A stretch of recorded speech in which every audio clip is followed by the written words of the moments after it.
hay una serie de conferencias que están repartidas en 2 salas, y uno entra libremente, no hay que inscribirse solamente. Entrando a la página de la uni, ahí está para inscribirse. Así que los que tengan interés y en la medida de su tiempo disponible, hagan, porque hay conferencias interesantes, ¿no? Van a estar ministros también, todos apuntando al desarrollo sostenible, ¿no? Bien, ya sin perder más tiempo, ya comenzamos el curso y vamos a continuar con el tema entonces que habíamos iniciado, ya casi terminando la clase pasada, ¿no?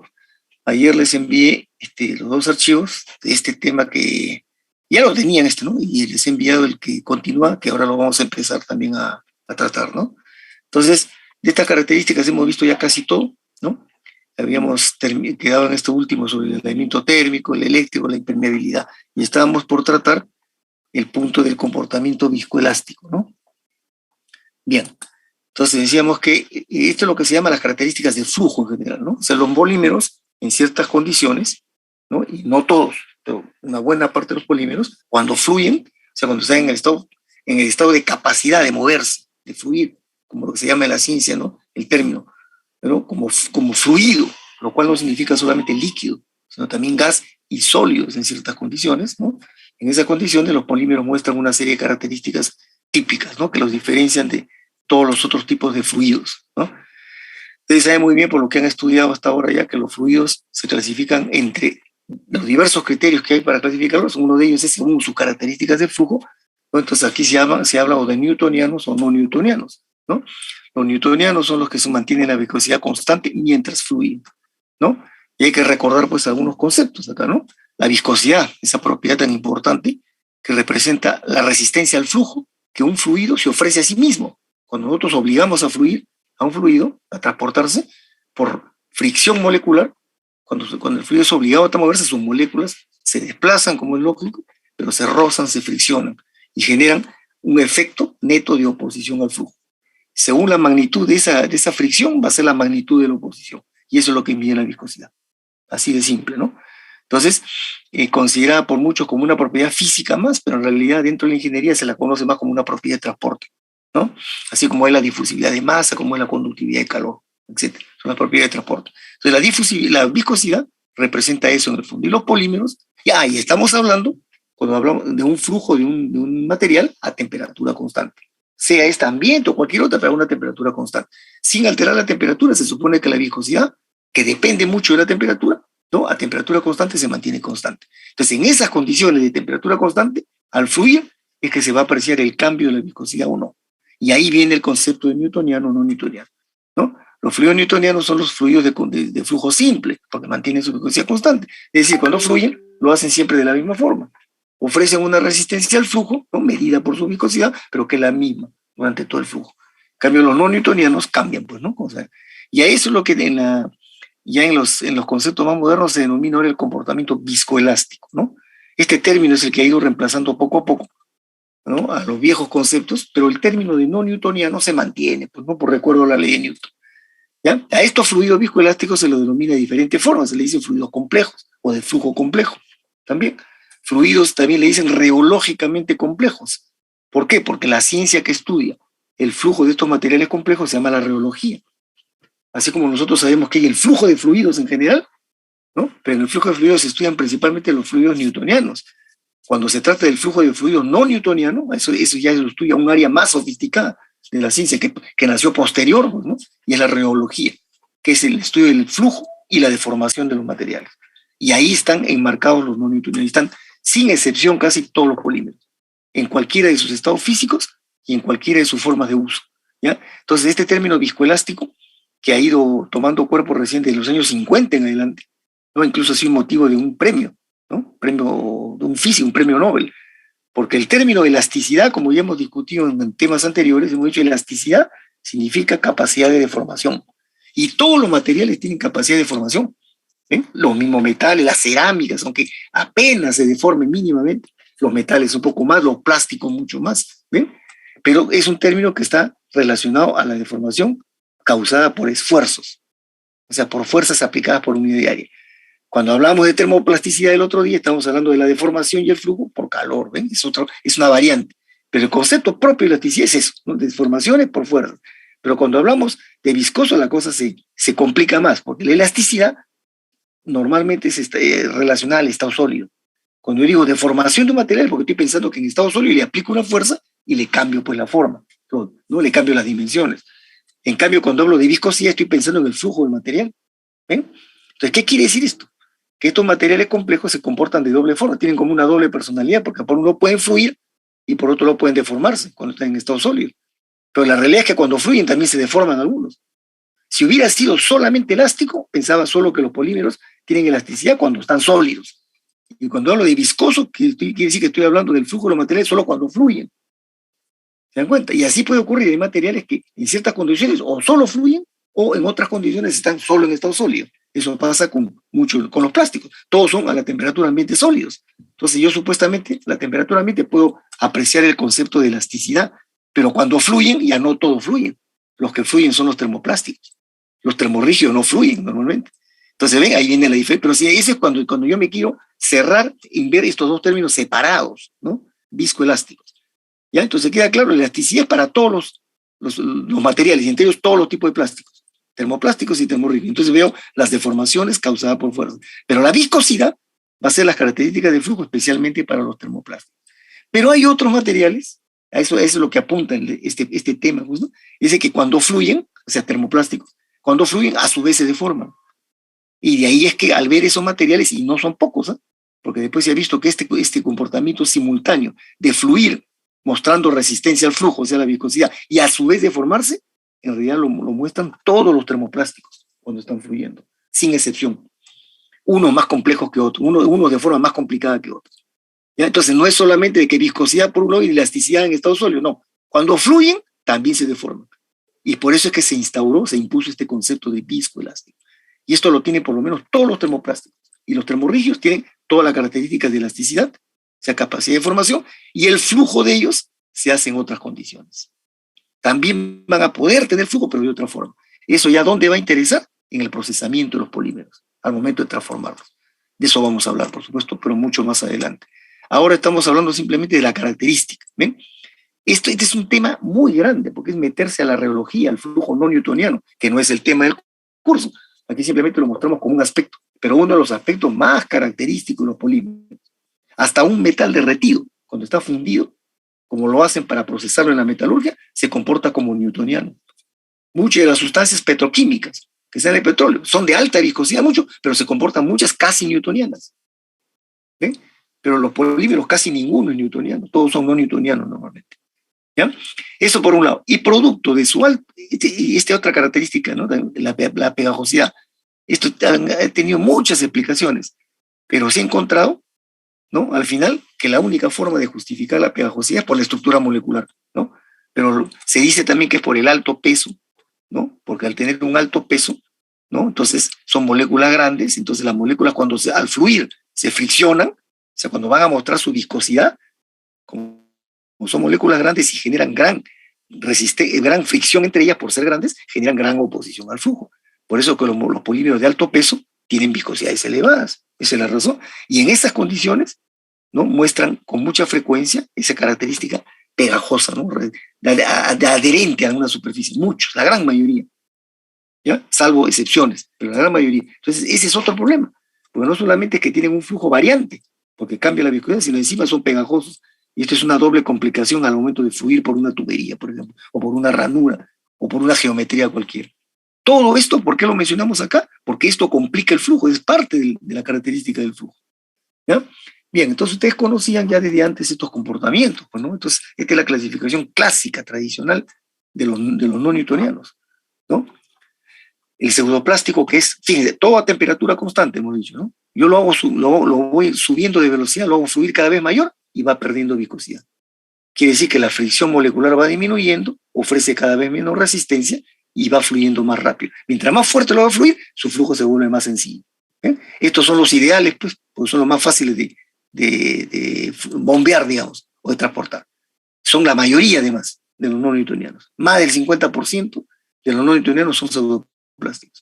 El otro extremo, que es una minoría, son compuestos más polímeros más especiales, porque estos les aumenta el flujo y genera más fricción molecular y por lo tanto más resistencia al flujo, mayor viscosidad. O sea, más los hago fluir a más velocidad, se vuelven más viscosos, más viscosos. ¿Cómo se explica estas cosas? Por la estructura. Por la estructura y por las fuerzas de interacción que desarrollan como consecuencia del flujo. De esto, pues, de entrar a hablar de cada uno de ellos es un capítulo aparte, ¿no? Simplemente estamos dando la característica. Después hay otros, un plástico de Bingham, ¿no? Que es una variante del pseudoplástico, porque estos fluyen como pseudoplásticos, pero requieren un esfuerzo mínimo para fluir. O sea, yo lo bombeo, si lo bombeo, cuando la bomba aplica una fuerza menor que ese esfuerzo mínimo que es característico, propio del fluido, no fluye. Recién cuando lo someto a un esfuerzo por encima de ese esfuerzo mínimo, ¿no? Intrínseco al material, ahí empieza a fluir y lo hace de tipo pseudoplástico, o sea, perdiendo viscosidad. ¿Ven? Es como una variante, una complicación más de un pseudoplástico. ¿Ya? Bien, hasta aquí estos tres comportamientos, recordando, son los que tienen que ver, ¿no? A temperatura constante, hemos dicho, ¿no? Pero además, independientes del tiempo. Y están los dos comportamientos extremos, ¿no? Los que a mayor flujo o pierden, disminuyen viscosidad, o los que aumentan viscosidad. Estos son los extremos. Y el plástico de Bingham es una variante nomás del pseudoplástico. Pero hay comportamientos más complicados, producto de las estructuras tan variadas que hay y por las formas de interacciones internas que pueden ocurrir. Porque hay unos que a mayor flujo disminuyen la viscosidad, también como los primeros, pero estos además en función del tiempo. ¿Ya? Entonces yo lo someto a un flujo, van perdiendo viscosidad, pero si lo sigo el flujo se prolonga y dura más tiempo, siguen perdiendo viscosidad. Y la caída es brutal acá, porque por ejemplo en un pseudoplástico, de una viscosidad inicial, eta sub 0, por ejemplo, puede caer hasta 100, 150 veces menos en un flujo. Pero en un tisotrópico, la viscosidad puede caer 1000, 2000, 3000 veces menos. ¿Por qué? Porque el tiempo ha afectado además.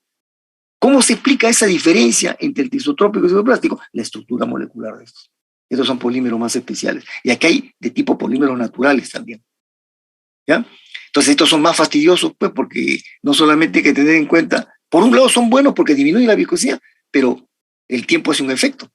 Entonces tampoco no los puedo someter a demasiado tiempo de flujo. ¿Por qué? Porque pueden volver muy poco viscosos. Y si es un producto que requiere un mínimo de viscosidad, puedo fallar en el producto. ¿Ven? Entonces la variable tiempo se vuelve crítica. Y el otro, que es el contrario antitisotrópico, conocido como reopéctico.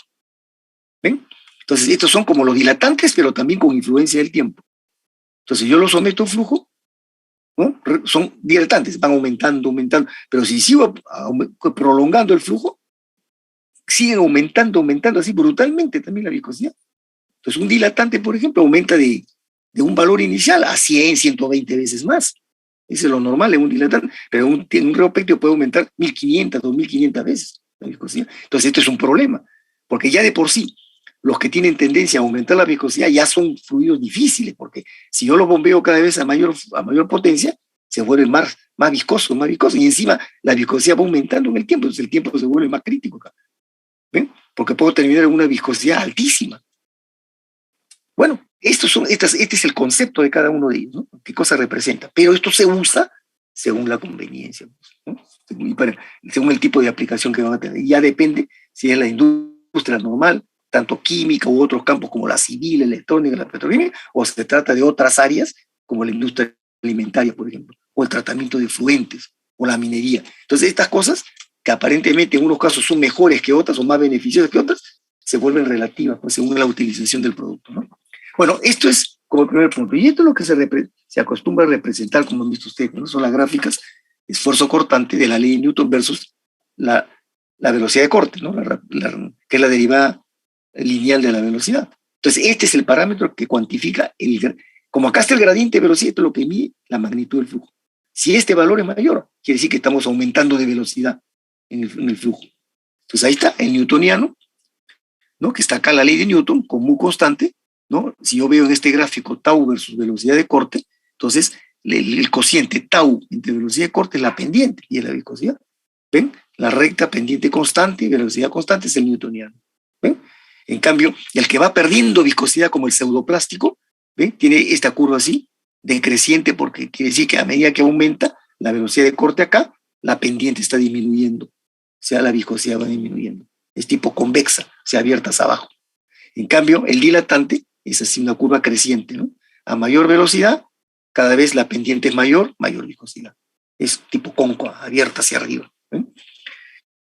Y el plástico de Bingham es este. ¿Ven? si yo aplico una velocidad corta, si no venzo primero ese valor mínimo, que es un esfuerzo, que es valor intrínseco del material, no hay flujo, estoy acá, no me muevo. Pero cuando ya lo venzo, empieza a cambiar así, de una manera. Esto en realidad debería seguirse la costumbre. Muchos autores lo ponen como línea recta, pero en realidad tiene una ligera pendiente decreciente, porque es tipo pseudoplástico.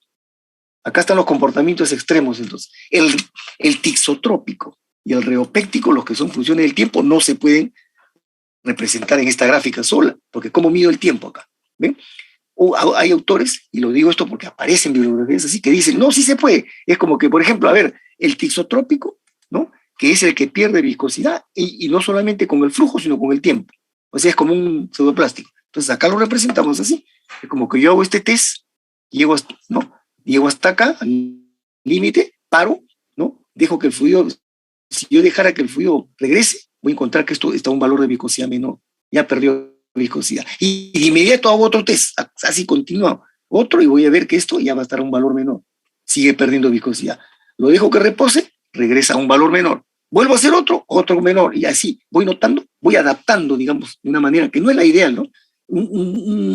Una prueba, un test de flujo, pero prolongado, porque lo voy haciendo cíclico, repetitivo. Y lo que voy a ir encontrando es que tanto cuando lo hago como cuando lo corto, la viscosidad termina en un valor menor que el anterior. ¿Ven? Así es. Pero ese test es discutible. Igual para el dilatante, al reopéctico o antitisotrópico. Si yo hiciera este test, esa es una primera corrida, digamos, corto. Si esto regresa solito, ya va a terminar en un valor mayor. Vuelvo a hacer, termina en un valor mayor. Regreso, sigue en un valor mayor. Y así, cada vez, tanto a la ida como a la regresa, la viscosidad va aumentando.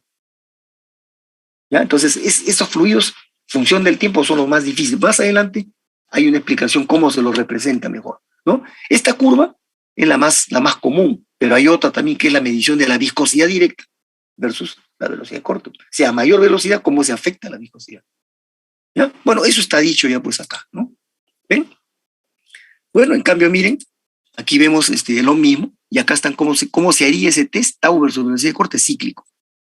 Pero más adelante, aquí se habla un poco, esto ya lo habrán leído seguramente, a una descripción de los tixotrópicos, y acá también está de los reopécticos. ¿Ya? Habla tixotrópicos, pero acá menciona los reopécticos. ¿Ya? Todo, como lo dice acá, todo se debe a alteraciones que hay en la estructura interna del compuesto. ¿Y por qué se altera? Porque se afectan las interacciones. La estructura no se va a romper, no se va a degradar, porque las cadenas o la estructura no se va a destruir, pero va a haber deformaciones y modificaciones internas, porque al alterarse las fuerzas secundarias cambia la forma, se produce la deformación. ¿Ven?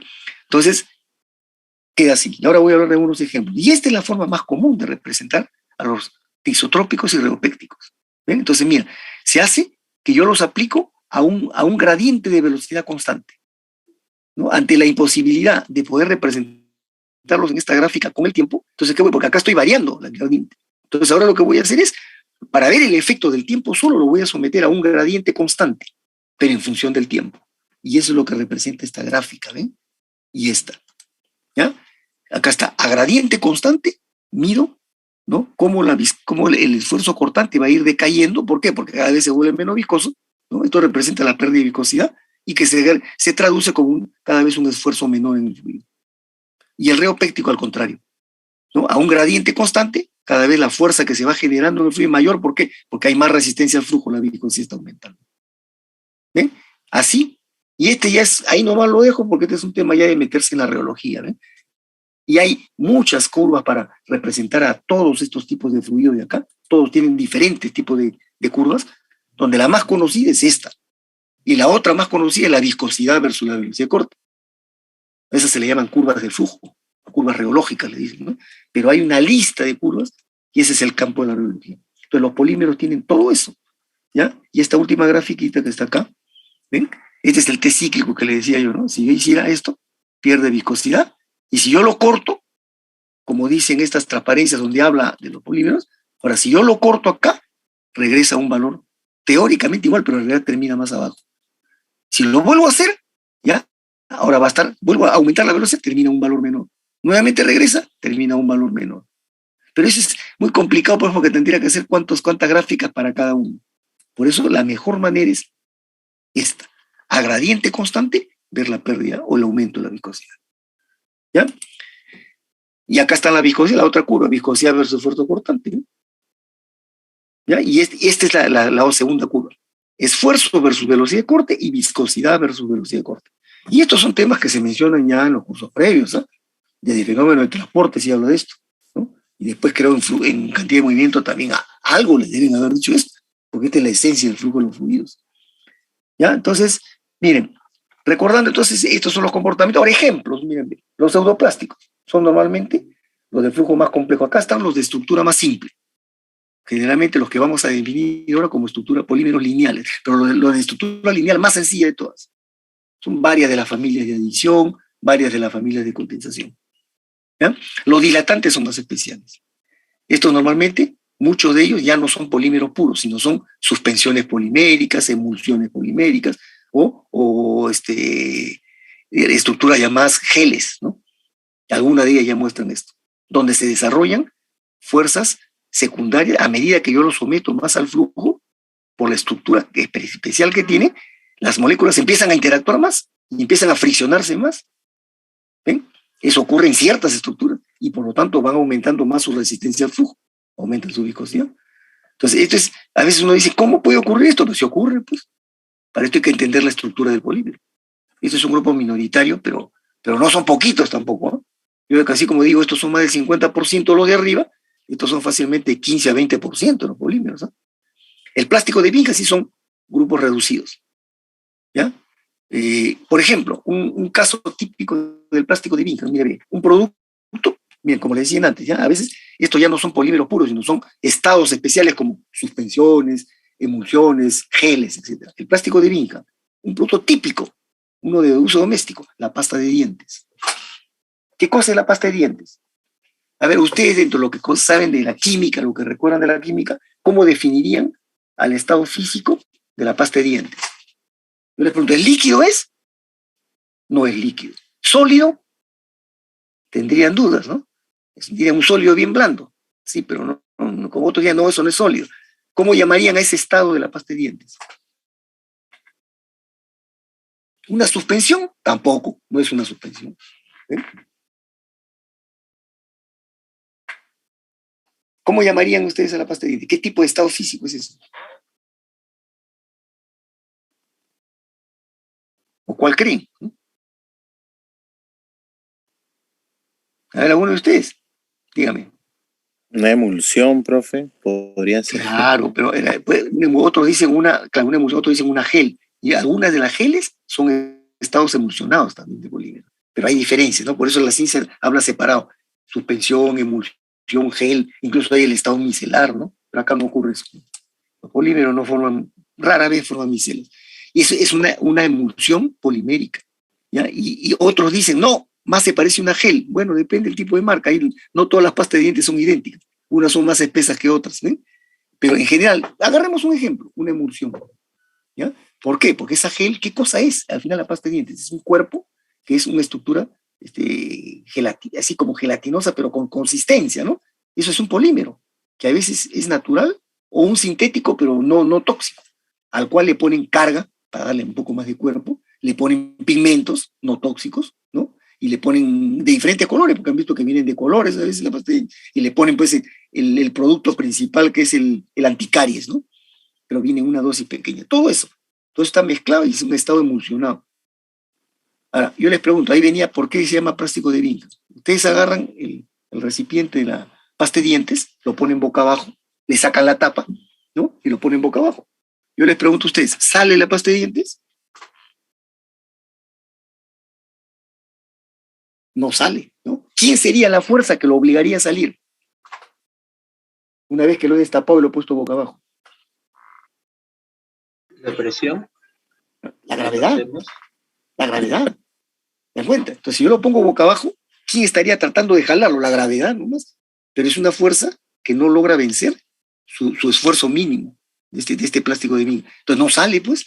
Pero si yo agarro, incluso me voy al último piso del centro cívico ya, que tiene creo que 30 y tantos pisos, ¿no? Estamos hablando de más de 100 metros de altura, ¿no? Y yo hago lo mismo, pongo el recipiente boca abajo, nuevamente la gravedad actúa y le pregunto, ¿sale o no sale?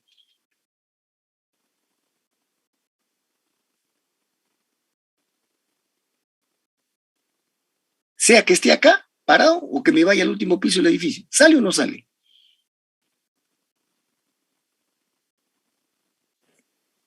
No ¿Qué dice sale. usted? No sale, pues no sale.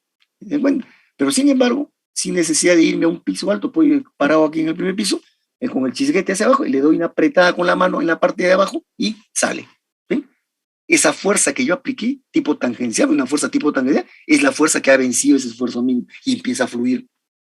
Ese es el plástico de Bingham. Y si yo pudiera medir la viscosidad al momento que sale de la boquita del recipiente y lo mido a 2 centímetros más abajo, a 10 centímetros más abajo, y me voy a dar cuenta que la viscosidad va disminuyendo, se vuelve más fluido la pasta de dientes. Es un típico plástico de Bingham, un pseudoplástico, pero después de vencer el esfuerzo mínimo. ¿Ven? Entonces, ese tipo de productos que ya no son los polímeros en estado sólido puro ni en líquido, son estados ya más especiales. ¿Y qué es lo que hay dentro? Son una serie de interacciones especiales, ¿no? Ahora, los tisotrópicos y los reopécticos son casos todavía más especiales porque ya son estructuras incluso o algunas naturales pero complejas, u otras son provocadas con aditivos. Son comportamientos que se generan, pero hay polímeros que muestran de manera natural. Por ejemplo, la tisotropía. Se nota mucho. Aquí, miren, yo no, creo que no le dije el otro día, hablaba de pseudoplástico, pero el comportamiento se llama pseudoplasticidad, ¿no? El dilatante, el fenómeno se llama dilatancia. ¿Ven? El tisotrópico se llama tixotropía. ¿Ya? El reopéctico le dicen reopexia. ¿Ya? Estos son términos que están en cualquier libro de fluidos, ¿eh? Ni siquiera de polímeros necesariamente. Si en los libros de fluidos están estos términos. Y miren, un tixotrópico, o dónde aprecia ese comportamiento tixotrópico, en una pintura. ¿Ven? Una pintura o una laca o un barniz, que son uno de los tipos de recubrimientos que más conocemos, ¿no? Que lo aplicamos sobre superficies. Una pintura cualquiera, doméstica, por ejemplo, esa para pintar una pared en una casa. ¿Qué cosa es químicamente esa pintura? Es una emulsión polimérica.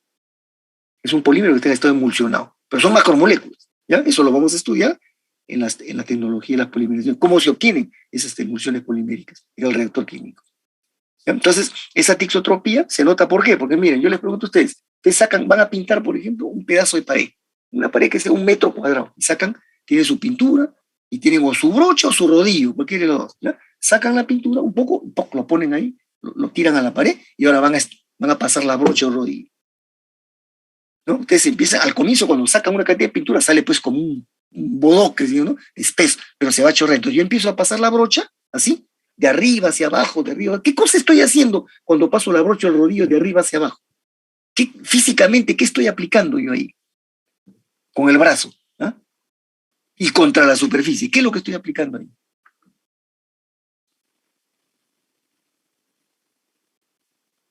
Es una fuerza, pues. Pero como es una fuerza contra la superficie que la desplazo hacia arriba, hacia abajo, es una fuerza tangencial. Es una fuerza de corte, ¿ven? Una fuerza de cizalladura, así lo llamarían en la física. Entonces yo empiezo, es como que yo lo someto a un esfuerzo al fluido. ¿Para qué? Para que la pintura se expanda sobre la superficie. O sea, lo estoy haciendo fluir, en este caso, sobre la superficie. De arriba hacia abajo, y sigo abrochando. Entonces la pintura, te van a notar que se esparce, se esparce, se esparce. Y si es una buena pintura, ¿no? Se va a apreciar porque se esparce bien, forma buena película, ¿no? Etc. ¿Ven? Entonces, cuando yo he ido aplicando más y más la brocha, el fluido se extiende, fluye más. ¿Por qué? Porque va perdiendo viscosidad. Esa es la tixotropía. ¿Ven? Si fuera lo contrario, hay pinturas. Yo no sé si ustedes han escuchado alguna vez estas pinturas tipo esmalte. ¿No? ¿Han escuchado? Son unas pinturas especiales, brillantes. Sí. ¿No? Ya, esas, si ustedes la ven, la abren, son diferentes. ¿No? Sacan con un palito, nomás saquen un poquito y van a ver la consistencia que tiene. Son súper viscosas. Esas son al revés. ¿Ya? Entonces yo la pongo ahí en la pared y lo quiero expandir así. Más tanto, no se vuelve más rebelde y no se expande fácilmente. Tengo que recurrir a otro tipo de aplicación. ¿Por qué? Porque se está poniendo más viscosa cuando yo le someto a ese esfuerzo tangencial. Se está aumentando la viscosidad. Y además, mientras más lo brocheo, en el caso del tisotrópico, más fácil se extiende. ¿No? Más y más, se extiende más, se vuelve más viscosa con el tiempo. Y la reopéctica, al contrario, más la quiero brochar, se vuelve más terca y no se expande. Y si más lo hago, la voy a sentir más viscosa, más difícil todavía, reopexia. ¿Sí? ¿Cómo logro esto? En algunos polímeros esos comportamientos son naturales, ¿ya? Son estados especiales. Por ejemplo, hay polímeros de tipo iónicos, ¿ya? Que tienen tisotropía. Pero cuando no hay, la industria genera este comportamiento agregándole aditivos que al añadirlo al polímero le van a provocar una afectación en su fuerza, de tal manera que cuando lo someto a flujo va a mostrar la pérdida de viscosidad en función del tiempo. ¿Por qué? Y eso se hace en las pinturas normalmente. ¿Por qué? Porque una buena pintura, para que tenga acogida, le guste al usuario, ¿cómo aprecio yo una buena pintura? Que cuando yo la aplique, en primer lugar, se esparza bien, ¿no? Yo la pueda brochar, pasar fácilmente, porque si no, me va a doler el brazo, pues me hace difícil, no me va a gustar, ¿ven? En cambio, mientras más fácil se aplica, el usuario va a decir, esta es una buena pintura. Y encima, bueno, que forme una buena película, etcétera, ¿no? Entonces, la tisotropía o existe de manera natural, muy poco, o se genera con aditivos. El caso típico de polímeros que van a ser creados para tipo recubrimiento, pintura, laca, barniz. Y todos los grupos químicos casi que hemos visto, de adición y condensación, pueden ser llevados al estado de emulsión polimérica, pueden ser fabricados en forma de pintura. Casi todos los grupos. ¿Ya? Y el reopéctico, también, ese caso de las pinturas de esmalte, son con aditivos también. Pero hay casos específicos de reopexia natural. Miren, dos casos interesantes que les comento. La sangre humana. La sangre mía, no, pero eso no es polímero. En la sangre humana hay de todo. Pues. Hay sustancias poliméricas. Aunque no todas. La sangre se ha estudiado, es el fluido, por tratarse, pues imagínense, la sangre, ¿no? El fluido de la vida prácticamente en el cuerpo humano. Eso sí se ha estudiado mucho en la farmacología, en la medicina. Y le han hecho pruebas extrayendo sangre y tratando de imitar al máximo las condiciones del cuerpo humano para que la sangre no se degrade, ¿no? Porque la sangre es muy sensible al ambiente, a la humedad y a la temperatura. Ustedes sacan sangre y sin que haga nada se coagula, si lo dejan ahí un momento. Y si lo tratan mal, se coagula o se descompone, o si sube la temperatura, se descompone. Es sensible a todo.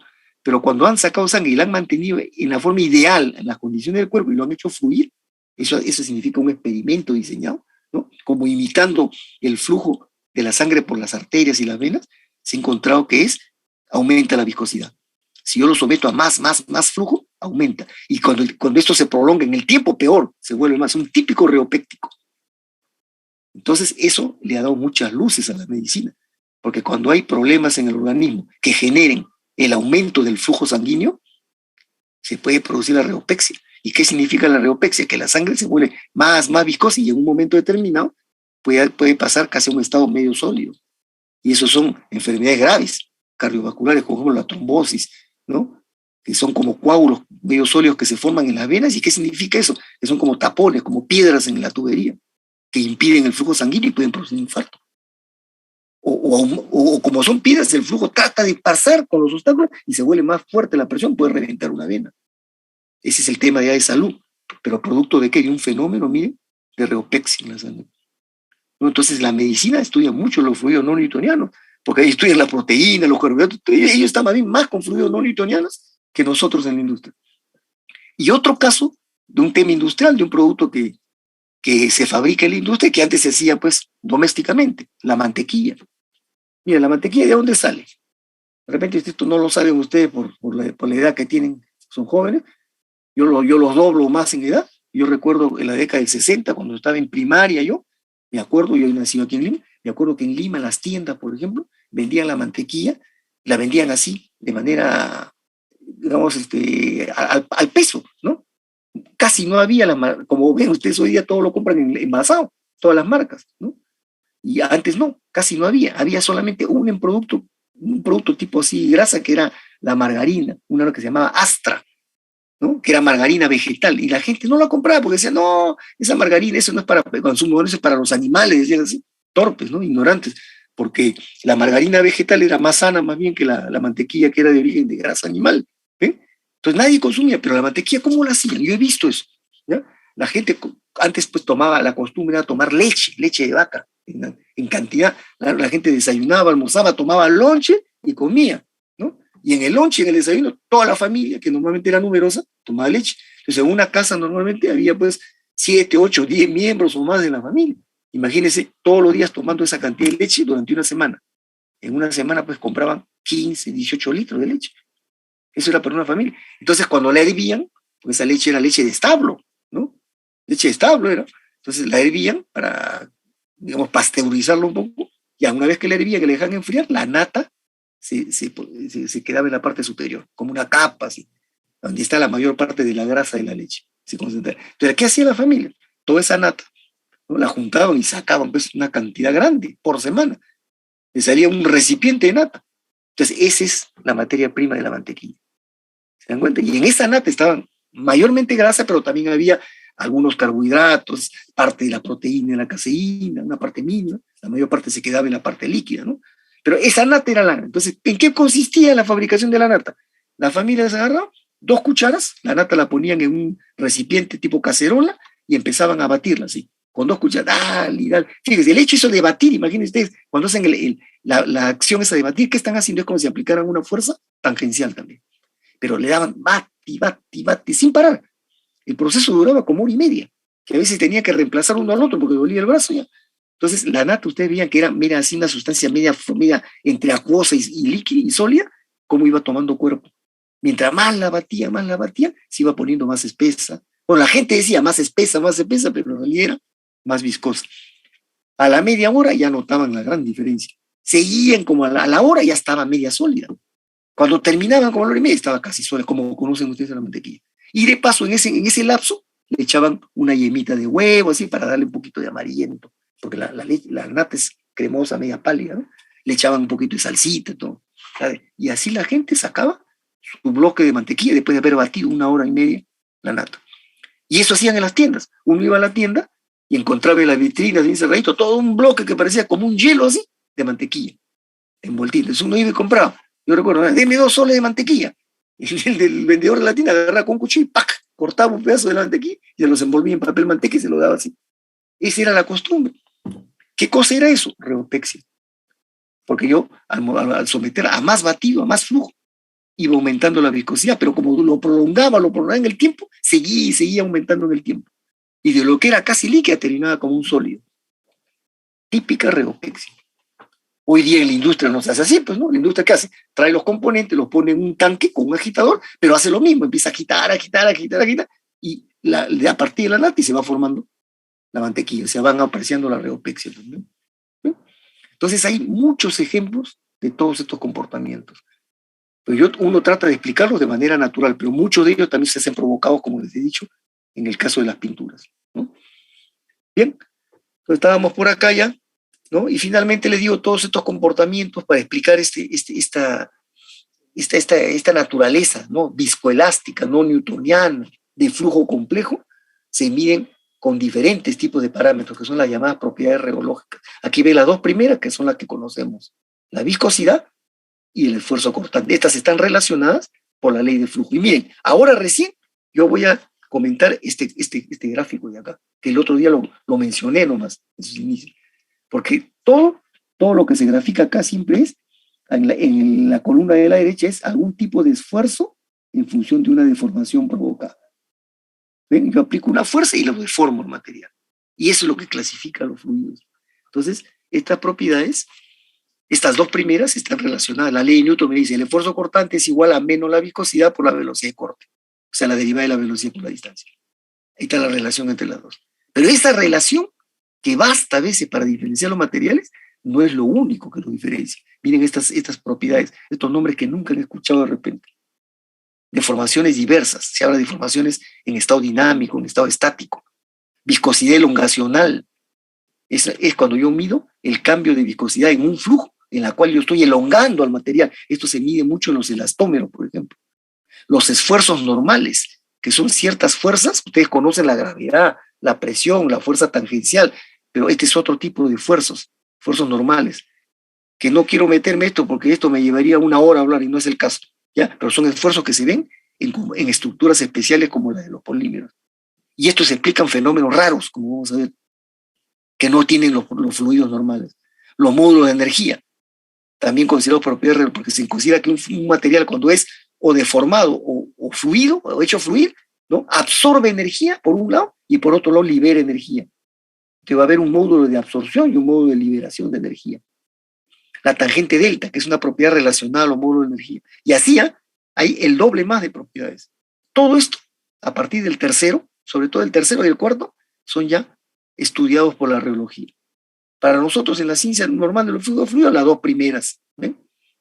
Entonces, eso es lo que permitió la clasificación de este cuadrito, pues, ¿no? ¿Se dan cuenta? Decíamos el otro, perdón, este de acá, ¿no? Estaba el extremo, el sólido ideal, euclidiano que no existe, donde dicen que ese fluido no se deforma ni desarrolla fuerzas. No existe eso en realidad. Y al otro lado el fluido de Pascal, el fluido perfecto, que es aquel fluido que no ofrece viscosidad, no ofrece resistencia al flujo, entonces no desarrolla esfuerzos cortantes. Tampoco existe eso. Los fluidos, los materiales más sencillos, tanto por el estado sólido, son el elástico de Hooke, o el sólido elástico a secas, que es el que sigue la ley de Hooke, que decía que el esfuerzo es directamente proporcional a la deformación. Y esta constante es un valor constante, es el módulo de Young. Entonces, esta es una línea recta. ¿Ven? Si yo grafico el esfuerzo versus la deformación, es una línea recta. ¿Ya? Y el fluido más sencillo es el newtoniano, que dice que el fluido sí ofrece cierta resistencia al flujo y genera esfuerzos cortantes. Y ahí está, donde eta, para el newtoniano, eta es la viscosidad mu constante. Esta es una recta lineal, como hemos visto, ¿no? Acá. ¿Ven? La recta roja lineal. ¿Ven? Pero a partir de ahí ya vienen los otros, el sólido elástico no lineal, que ya no sigue la ley de Hooke, y el fluido viscoso no lineal, que es el que ya es no newtoniano. ¿Ven? En el sólido no lineal de Hooke, ¿qué ocurre? Que este módulo de Young ya no es el módulo de Young, es un módulo que es variable con la magnitud de la deformación. O sea, va a ir cambiando según la magnitud a la cual lo deforma el fluido. Y en función de eso voy a ver la respuesta, qué esfuerzo se desarrolla en el fluido. Entonces esto ya no es recto, esto es una curva. Y en el no newtoniano también, ¿no? A medida que voy sometiendo cada vez a más flujo, a más gradiente de velocidad, ¿ven? Se desarrollan fuerzas que hacen que la resistencia sea variable, la resistencia al flujo. Esta es una viscosidad función de la velocidad de corte, o sea, función de la magnitud de la velocidad, que es el del no newtoniano. Pero esta variación es, valga la redundancia, es muy variable. Han visto que hay diferentes tipos de variaciones, dilatante, ¿no? Pseudoplástico, tixotrópico, reopéctico. Entonces, a medida que esto, en un cierto momento de la época, se conocía hasta acá nomás al sólido no elástico y al no newtoniano, pero a medida que se fueron conociendo más y más, o se sintetizaron más tipos de productos sintéticos, se encontraron los comportamientos más complicados, que son los reológicamente complejos, los viscoelásticos, donde esta variación de la viscosidad ya sigue patrones diversos. Aquí están ya pues tixotrópicos, reopécticos, plásticos de Bingham, todo, ¿ven? Bien, entonces, pero después la ciencia ha avanzado, ha ido corrigiendo conceptos, porque por ejemplo cuando decían sólido elástico de Hooke, creían que era el sólido que solamente mostraba esta gráfica, o el no lineal solamente eso, no, se ha encontrado que un sólido real, que es no elástico, que es sólido elástico no lineal, presenta siempre una primera zona de deformación, en la cual hasta un valor bajo de deformación, la variación es lineal, y recién a partir de un valor por encima, de un valor crítico, ya se comporta no lineal. Y de ahí es que se armó la famosa curva, esa patrón, esfuerzo-deformación, que para muchos, una inmensa variedad de materiales, tiene las dos zonas, una zona lineal primero y una zona no lineal después. Y después de eso, ¿qué viene? El punto de ruptura. ¿Eh? Esa es la curva de esfuerzo-deformación. Pero típico de ¿qué? Del estado sólido. Y los polímeros, muchos de ellos, se utilizan en estado sólido. Entonces, nos interesa conocer esa curva de esfuerzo-deformación para diferentes tipos de polímeros. Y por eso al final está, ¿no? Perdón, está esta gráfica, pues, que vamos a comentar, ¿ven? Pero bueno, terminemos, ¿ya? Esta clasificación de acá. Entonces, muchos materiales al estado sólido tienen las dos zonas y los polímeros la tienen de manera muy particular. Igual, muchos fluidos no newtonianos, como son casi la totalidad de los polímeros, ¿no? Interesa saber cómo es esta variación. Por eso no me basta quedarme con esto, sino tengo que estudiarlos como el grupo del medio. Acá están todos los grupos que hemos mencionado. Y ahí quedó este término viscoelástico. Esto fue, como le dije, un premio Nobel del año, un físico lo ganó esto, el concepto de la... Porque recuerdan que yo les dije en el archivo primero que hubo un químico alemán, ¿no? Staudinger, que fue el que lanzó el concepto de polímero macromolécula, ¿no?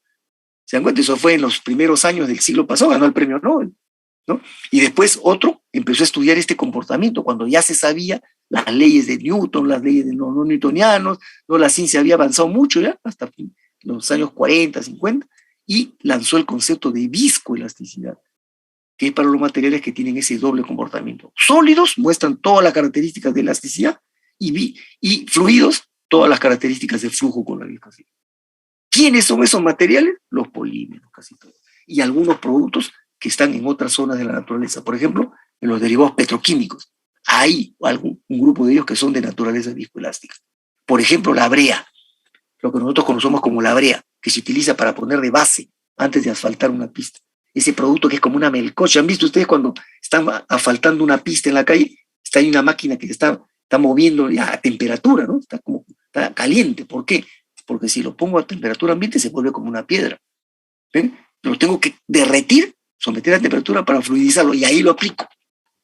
Y una vez que se enfría se queda como una capa dura para proteger la pista. ¿Ven? Ese comportamiento es típico viscoelástico. El asfalto también es medio viscoelástico. Pero más bien el petróleo no, es de alta viscosidad, pero es medio newtoniano. ¿Ven? Entonces hay ejemplos, ¿eh? Así. En la industria alimentaria ni qué decir, pues, ¿no? Hablar de carbohidratos, proteínas, hay de todo ahí. ¿No?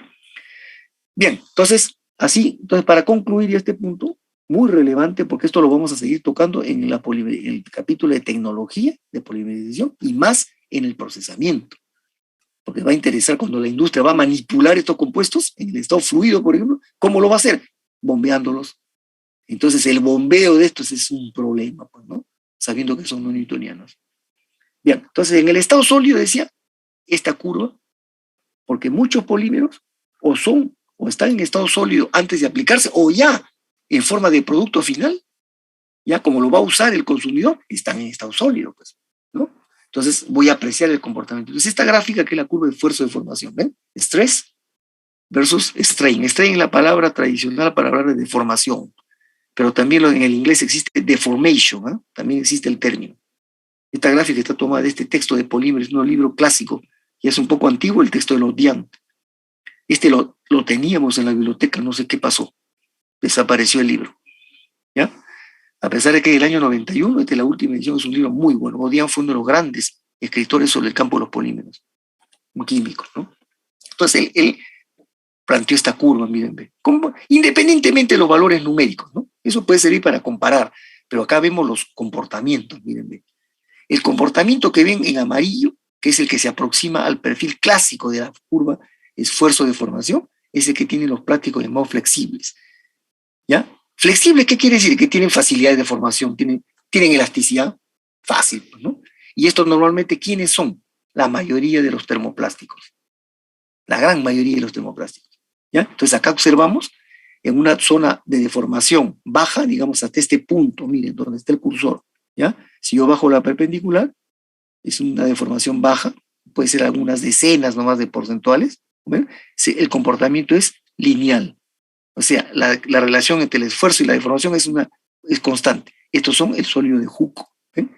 Y es el módulo de Young, esa constante. Llega un punto que se llama el límite elástico, porque acá acaba la deformación lineal elástica, la zona del comportamiento de Hooke. Y viene esta zona de acá, miren, ve. Esta es una curva hasta este punto. Esa es la zona no lineal. Si yo lo veo en ese cuadro que vimos acá, ¿no? Aquí es este comportamiento no lineal, ¿ya? Y eso ocurre a mayor deformación, como lo ven acá, en la gráfica, ¿ya? Entonces es desde acá, desde el límite elástico, hasta otro punto que se llama el punto límite. Normalmente. Todo, por lo menos la gran mayoría de materiales tienen estas dos zonas, ¿ven? En un primer rango pequeño de deformaciones se comportan hookeanos, lineales, y después no lineales, no hookeanos. Y a partir de acá, ¿qué ocurre? ¿Por qué se llama el punto límite, no? El primero es el límite elástico y el otro es el punto límite.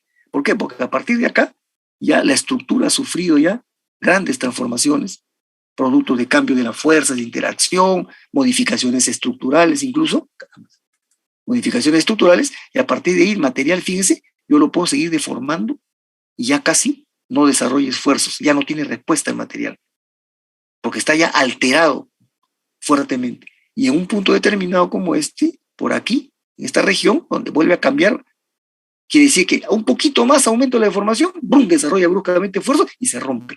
Por aquí va a estar el punto de ruptura, en algún punto.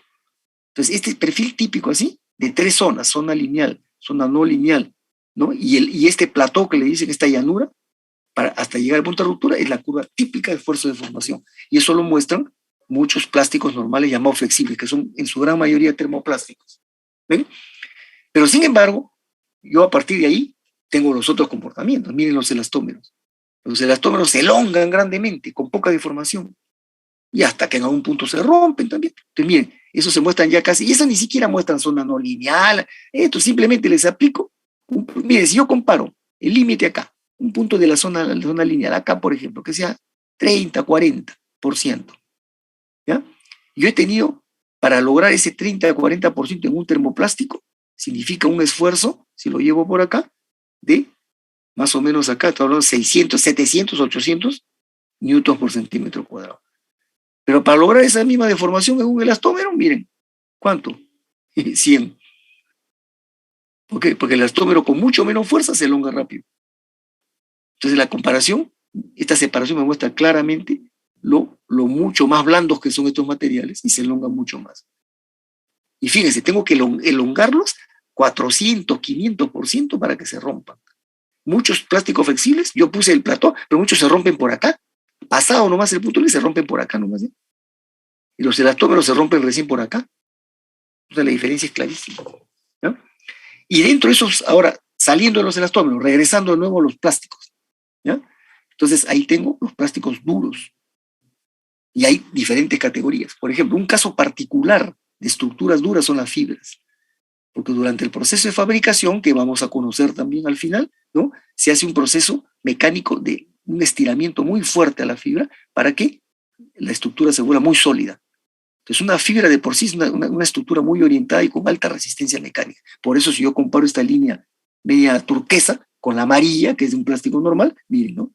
Quiere decir que si yo aplico, por ejemplo, 10 a la cuarta, acá, he deformado el material, poquito, acá. En cambio, miren, con 10 a la cuarta, ¿no? El amarillo, ya, incluso ya estoy fuera de la curva, ya se rompió hace rato. Agarremos 10 al cubo, ¿ya? Con 10 al cubo, miren cuánto he deformado a la fibra. Apenas acá. De repente menos de 10%. En cambio, el amarillo con 10 al cubo, estoy por acá. Fácilmente 60, 70%. ¿Ven? Entonces, esta es una variante, pero este es un proceso en el cual yo genero una estructura mucho más sólida, más consistente. ¿Ya? Y los casos extremos, que son otros procesos en los que genero estructuras mucho más sólidas que la de una fibra, o son algunos termorrígidos, como la fibra de carbono, por ejemplo. Un caso extremo, miren, esos tienen una recta verde, que ya aparece inclusive, ¿ya? Que ya aparece casi vertical, que si yo quisiera ver acá cuánto se deforma, aplicando cualquier deformación alta, ya ni puedo ver casi, si esto de repente es fracción del 1%, o sea, no se deforma casi nada. ¿Se dan cuenta? Entonces son muchos de esos plásticos con muchos termorrígidos o estructuras creadas así intencionalmente, ¿no? Con modificaciones, con procesos especiales para darle solidez. Ese es el caso típico de la fibra de carbono, ¿no? Y otros materiales así especiales. Estos son los polímeros muy apreciados por su alta resistencia mecánica y térmica muchas veces, ¿no? Entonces miren, la curva de esfuerzo de deformación, curva de estado sólido, solamente hablando de los sintéticos nada más. ¿Ya? Entonces, ustedes mismos, a ver, pónganse y háganse preguntas acá. Yo puedo hacerme acá muchas preguntas, ¿no? Leyendo esto. Y esta es una curva que ustedes la conocen desde la física general, pues, la curva de esfuerzo de formación. Entonces, ¿cómo los polímeros también encuentran aplicación de los conceptos de la estática en estado sólido de los materiales? El estado fluido también lo estudia la física, pero en otro concepto, más midiendo velocidad. Nosotros lo estudiamos más en el fenómeno del flujo de fluidos, y ahí entra el tema de la viscosidad. ¿Sí? Cerrando ya, aquí ven algunas fotitos, ¿no? Para que vean estos comportamientos no newtonianos. Imagínense si yo soltara agua sobre una superficie, ¿no? Ustedes saben que 8 raíces se extiende, ¿no? El agua se caería y se forma como una película. Miren este producto. Yo lo tiro así sobre eso y miren esas formas caprichosas que adquieren. ¿Cómo puede tomar esas formas? Solamente producto de su viscosidad alta que tienen, ¿no? Después voy a regresar a este gráfico en la derecha. Miren esto. ¿Qué es esto? Un pedazo de pintura o una masilla, aparentemente. Si ustedes lo tocan, de repente ponen el dedo, le meten el dedo y se hunde, blando. Pero le van a sentir como si ese estado sólido. Pero de repente se agarran con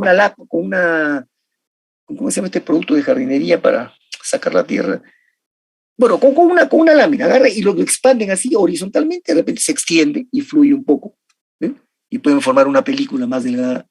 O sea, tiene fluido, tiene flujo, pero tiene estado sólido.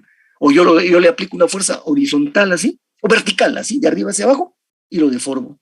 O sea, puedo ver aspectos de elasticidad de deformación y de fluidez también, según cómo sea el esfuerzo que le aplico.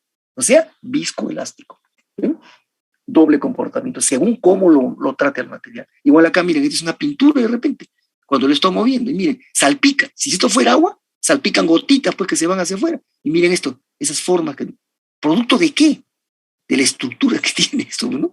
Y de la viscosidad elevada. ¿Se dan cuenta? O aquí ven este caso, miren. Este tomado con una cámara, ¿no? Un fluido que estaba fluyendo. Y miren, si fuera el agua o un newtoniano, esto sería como un hilo. Y miren esa forma caprichosa de este fluido. Esto puede ser un barniz, una laca, tranquilamente. Entonces, esas rarezas solamente se ven en los no newtonianos, ¿no? Y ahí se puede entender por qué se habla de viscoelástico. Algunos muestran solo en estado fluido la viscosidad, otros solo en estado sólido la elasticidad, pero hay otros que cuando fluyen muestran las dos cosas. Muestran el cambio de viscosidad y a su vez deformación. Y esos son estos casos, este que están viendo, o este, de acá. ¿Ven? Bien, y esto de la derecha es un aspecto que ustedes conocen del flujo de una tubería, ¿no? Un newtoniano y un no newtoniano, un polímero. Entonces, un newtoniano, usted sabe, comienza y se forma típicamente el perfil parabólico, ¿no? Donde la velocidad máxima ocurre en el centro y en las paredes es cero. Y un no newtoniano, miren, si yo lo someto a la misma, hago el mismo test con los dos, llego a un perfil, ya en primer lugar, que desarrolla una curva más dilatada. Esto ocurre a una cierta velocidad, ya tengo la parábola. Esta tiene que ser a más velocidad. Pero lo principal es que si yo mantengo el mismo gradiente, se mantiene el perfil parabólico. Pero aquí si yo mantengo el mismo gradiente, no ocurre eso. El fluido como que desarrolla esfuerzos internamente, ¿no? Que se resisten más y lo hacen regresar al fluido. Lo disminuyen en velocidad. Y esto es un tema que la ingeniería lo toma mucho en cuenta. ¿Ya? Si a un fluido polimérico yo lo bombeo y lo mantengo constante o lo dejo de bombear, no crean que el fluido se mantiene en el mismo estado, no, empieza a regresar a su estado, empiezan a reproducirse estados anteriores. Y por eso de ahí nació un concepto muy típico en la reología que dice los polímeros o los no newtonianos son los fluidos que tienen memoria, porque recuerdan todo lo que uno les hace.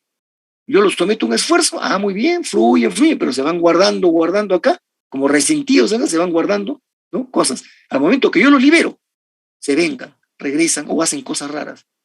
Una serie de fenómenos que los vamos a mencionar más adelante, ¿no? Si yo corto el flujo, cuidado, el fluido puede empezar a mostrar comportamientos raros. Entonces, eso se toma en cuenta cuando yo voy a manipular un fluido no newtoniano. Y en una tubería es muy típico esto. Entonces, cuando yo bombeo un no newtoniano, esto se toma en cuenta, este fenómeno. Y cuando agito un fluido, igualito, ¿no? Tengo que tener bien cómo voy a hacer la agitación. Bueno, ahí quedamos. Y este último diagrama que nos muestra algo de lo que vamos a ver más adelante, los estados vistos bajo los estados diferentes en función del orden molecular. ¿Ven? Un fluido desordenado, están las cadenas del polímero, todas esas, eso es lo que se llama el estado amorfo. Casi no veo zonas, ningún orden. En cambio, miren, aquí ya veo un cierto patrón de ordenamiento, estas zonas de acá, por ejemplo, ¿no? Que parecen como hilos. Así. Aquí hay cadenas que están paralelas, como acá, o como acá, pero acá no, por ejemplo, no mucho. ¿Ven? Entonces hay zonas ordenadas y desordenadas, semicristalino. Cristalino significa orden molecular. Amorfo, desorden. Y aquí miren, ve, una unión covalente, pero en todas las formas. Esto es lo que se va a llamar una reticulación. ¿Ven? Esto es lo que muestran los termorrígidos. Enlazamiento covalente en todas las direcciones. ¿Ven? Y aquí algo más, una estructura amorfa termoplástica. El termoplástico son de estructura lineal, como vamos a ver, las cadenas están todas desordenadas. Pero acá vemos un termoplástico con cierto orden, cristalino, ven, con un paralelismo. Y pueden asumir formas de orden típicas. Acá lo vemos paralelos, acá lo vemos siguiendo un patrón así. Hay otras veces que se ordenan en forma concéntrica, así, como anillos. Paralelismo entre ellas. Hay otras en forma hexagonal. Y por eso en la química se habla cuando se estudia el estado cristalino, se habla de patrones de cristalinos hexagonales, ortogonales, en diferentes formas. Esos conceptos también se aplican acá. Pero todo esto es exclusivamente en el estado sólido. ¿Y en qué repercute y en qué interesa todo esto? Se sabe que esto influencia notablemente el comportamiento mecánico. ¿Ya? A mayor orden molecular, o sea, más cristalinidad, mejor respuesta mecánica. Y viceversa. ¿Ya? Entonces, ahí cerramos el capítulo. ¿Alguna pregunta? con esto hemos terminado toda esta descripción de las llamadas características generales. Entonces miren cuántas cosas hemos dicho de acá, ¿no? Desde el concepto del peso que mencionamos, que ya fue el primer parámetro que los diferencia notablemente con esta curva. Después hemos pasado por las transiciones, que son las mismas que tienen todos los materiales, pero aquí con diferencias notables. ¿Ven? Ya apareció el concepto de termoplasticidad. Y hemos ahondado en el aspecto del estado vítreo, ¿no? Pero hemos dicho cosas sobre los diferentes tipos de los elastómeros. La TI es muy negativa. Los plásticos son TIs más positivas y algunos las tienen cerca o por debajo o por encima del ambiente, o muy lejos, o muy por encima del ambiente. Hay de todo.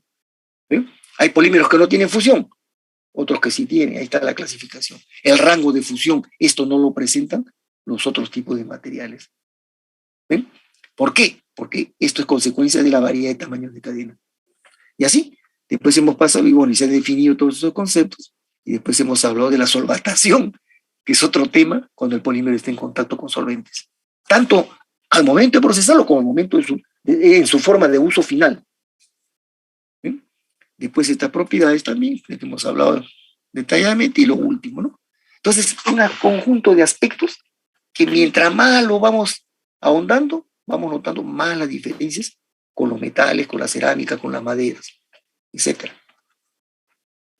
¿Preguntas? Profesor, Sí. la semana pasada usted comentó una comparación entre propiedades de termoplásticos y termorrígidos. Sí. Había uno Sí, que sí. usted comentó de la diferencia entre los estados vítreos. No recuerdo quién era mayor, quién era menor. Ya, cuando yo hablé del estado vítreo, dije, bueno, el concepto, ¿no? Este es un estado que cuando voy quitando energía, se va a producir progresivamente un estado de parálisis, porque las moléculas, los átomos, todos van a perder energía cinética. Y va a llegar un momento, que es la TI, en la que se quedan sin fuerza, sin capacidad de moverse, y entramos a lo que se llama el estado de parálisis molecular. Es un estado así, de ahí, y mientras yo estoy por debajo de eso, estoy en estado de parálisis. El compuesto no tiene respuesta a nada. ¿Eh? Entonces es un estado inútil, no se puede trabajar. ¿Por qué? Porque no responde ante esfuerzos, ante nada. Entonces es estado no trabajable. ¿Ya? Recién cuando yo le vuelvo a dar energía, lo empiezo a calentar, empiezan a recuperar la energía cinética, empiezan su movimiento, las vibraciones, las interacciones, es el estado trabajable. ¿Quiénes tienen esta TI muy negativa? Los elastómeros, dijimos, sobre todo los polidienos. ¿Ya? Los plásticos en general, aunque todavía no hemos hecho la clasificación por tipo de uso, pero lo llamamos plásticos, tanto termoplásticos como termorrígidos, tienen la TIE normalmente bastante más por encima que los elastómeros. Pero es bien variable, porque a uno lo tienen por debajo del ambiente o por ligeramente por encima. Muchos lo tienen 30, 40, 50 grados por encima del ambiente. O sea, digamos entre 20 y 70 grados. Y hay los que son en minoría que los tienen bastante más elevados. Por ejemplo, los poliestirénicos los tienen sobre 105, sobre 110 grados. O sea, si la TI acá, quiere decir que hasta 105, 110 grados está en estado vítreo, no trabajable. Tengo que trabajarlo, si yo lo quiero procesar, tengo que estar por encima de la TI siempre. Bien, pero esta TI, como vamos a ver, se va a poder manipular, yo la puedo alterar con aditivos. Y hay procesos también para... Entonces, si la TI estaba en un punto como acá, quiere decir que el estado no trabajable es de acá, y a mí me interesa trabajar por acá, sabiendo que estoy en estado vítreo, y no puedo, entonces, ¿qué hago? Con un aditivo la TI la puedo desplazar más a la izquierda. Le altero la TI. Entonces, lo que estaba antes en estado vítreo, ahora con la TI a la izquierda ya estoy en una zona fuera del estado vítreo. ¿Ven? Y eso puede ocurrir en cualquier rango de la temperatura. Pero eso todavía no hemos hablado. ¿No? Este parámetro es muy manipulable, por suerte, pero es el más crítico de todos. En cambio, esto de acá, no tanto, estos sí son fijos. ¿No? O bueno, ya son determinados, ¿no? Yo no los puedo manipular con aditivos normalmente. Normalmente. No sé si hay alguna pregunta más o he contestado tu pregunta. Pero, profesor, sí variaría con la presión, ¿no? ¿Cómo? Esas temperaturas sí variarían con la presión. Ah, bueno, eso sí, pues. Pero también los cambios de estado físico de los polímeros no son tan iguales como los materiales simples. ¿Eh? Estos también tienen, esto es un diagrama de fases en realidad, que yo lo puedo llevar así, a, digamos, temperatura versus composición. También se puede construir eso, ¿ya? Pero, no se acostumbra. ¿Por qué? Porque el estado gaseoso, yo les he dicho, no existe en los polímeros. Solamente ir hasta el estado fundido y la degradación, que la tengo que conocer porque se supone que yo no debo llegar a esa temperatura, pues se malogra polímero, ¿no? Entonces, normalmente es la fusión, la temperatura ambiental y el estado vítreo. Pero como hemos explicado, pues, estos existen en todos los materiales, pero aquí los polímeros ocurren de manera más rápida, sobre todo la fusión y la degradación. Por eso que a estos, como se pueden deformar con mucho menos temperatura que un metal, que una cerámica, a esto le llamaron plásticos, como diciendo que tienen la deformación muy fácil. ¿Se dan cuenta? Son plásticos, porque hay plástico, viene de plasticidad, pero en realidad pues la plasticidad hay en todo material. Y el estado vítreo también existe en todos los materiales. Los metales también. La temperatura negativa está en estado vítreo. Y las cerámicas también. Y los inorgánicos en general, como el vidrio. El vidrio, por ejemplo, y muchos inorgánicos tienen la TI altísima, la tienen en cientos, cerca de los 1000 grados. Por eso que yo cuando veo un vidrio, una cerámica, la veo así rígida, dura, porque está totalmente en estado vítreo. Y si la caliento ni le pasa nada, tendría que estar a 800 grados para ver recién los primeros cambios, que se empieza a deformar. ¿Ven? Así es. En cambio, un metal a 300 grados no le veo nada, a 500 ya lo veo que se deforma y muchos ya empiezan a fluir, pero menos que las cerámicas y que el vidrio. Así son los materiales, pues cada uno destaca pero todos tienen estas transiciones. ¿Está bien? Bueno, entonces quedamos ahí, dejo este archivo, ya vayan analizándolo. La próxima semana tenemos práctica, no se olviden. ¿Ya? Y pasamos al siguiente archivo que ya se los envié. Hay un chat que me dicen acá. Ah, ya me contestaron antes, cuando hice la pregunta del plástico de Bingham. Ya, comparto el siguiente archivo que ustedes tienen. Este tema nos va a llevar a otra faceta de los polímeros, ¿no? Vamos a revisar rápidamente solamente algunos conceptos de los enlaces, pero nuestro tema en sí no es tanto, pues, hablar de los enlaces, ¿no? Sino qué trae como consecuencia esto para las estructuras de los polímeros. El tema son las estructuras, en realidad.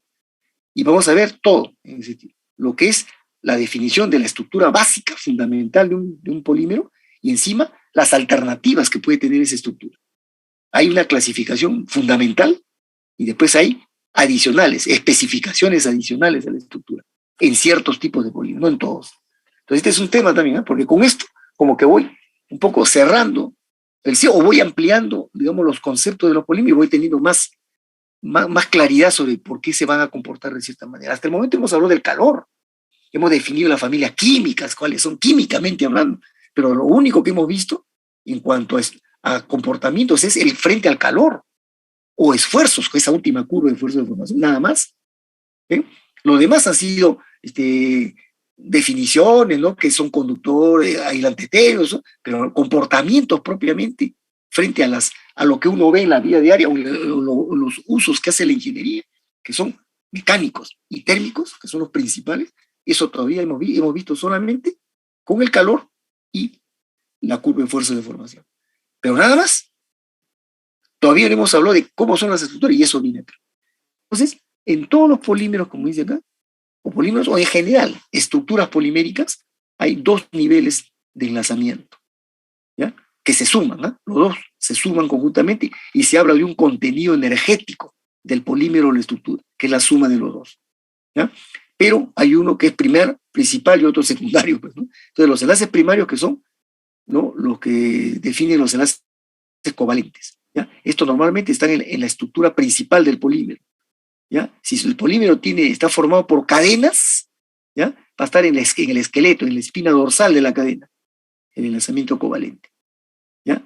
Por lo menos el que caracteriza el polímero. Puede haber enlazamientos covalentes en grupos secundarios, pero eso no son las características principales del polímero. La cadena es la principal, la que va a definir el comportamiento, porque eso es lo que va a definir a qué familia química pertenece, ¿no? Y es lo relevante, lo típico, ¿no? Entonces ahí se dan principalmente los enlaces covalentes. Se llaman fuerzas intramoleculares porque ocurren al interior de la molécula o cadena. Están dentro de la cadena misma. ¿Ven?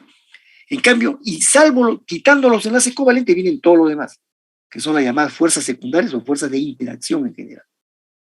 ¿Ven? Son cómo interactúan entre ellas. Son las fuerzas que ocurren intermoleculares, o sea, entre las moléculas. Mientras que estas son al interior de la molécula, estas son entre las moléculas o cadenas. ¿Ven? Son las fuerzas de interacción o secundarias. Y son variadas, pues.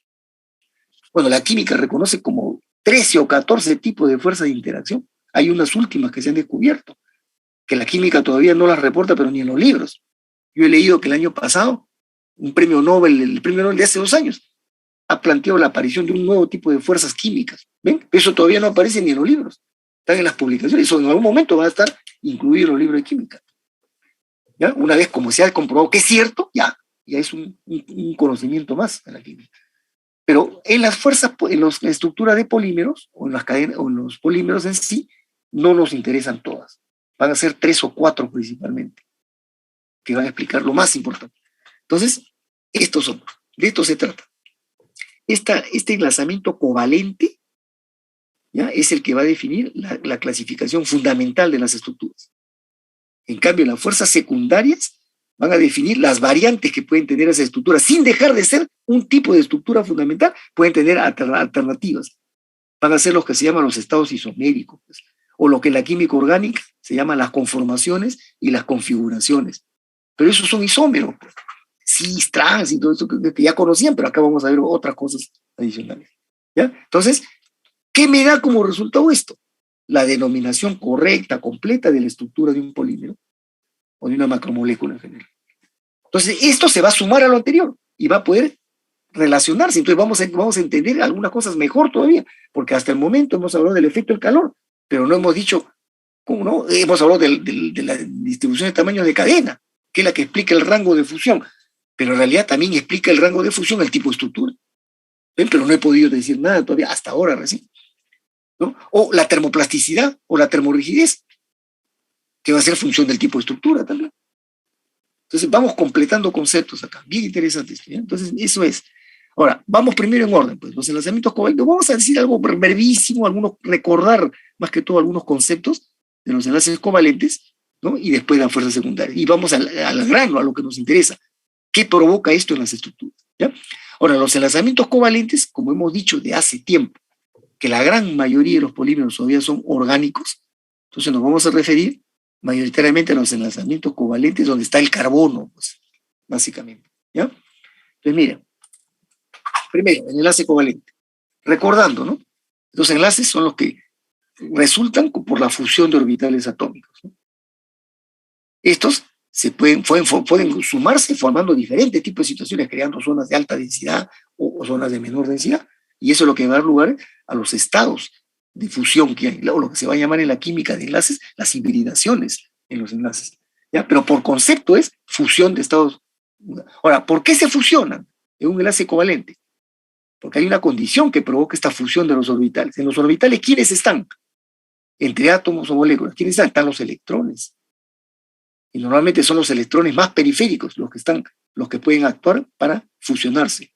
Entonces, normalmente cuando un electrón está desapareado, está incompleto, solo, ese es el electrón más ávido y el que tiene más necesidad de juntarse con otro. Y al fusionarse electrones, o al aparearse esos electrones desapareados, son los que generan la fusión de los orbitales. Ese es en el fondo el concepto del enlace covalente. Y alrededor de eso se dicen un montón de cosas más. ¿Ven? Nada más recordar eso, nada más, ¿no? En el caso del átomo de hidrógeno, por ejemplo, el único orbital que tiene un solo electrón en su periferia. Y la forma que genera cuando este electrón se mueve, rota, es una geometría tipo esférica, ¿no? Se está girando en forma esférica alrededor del núcleo. ¿Ven?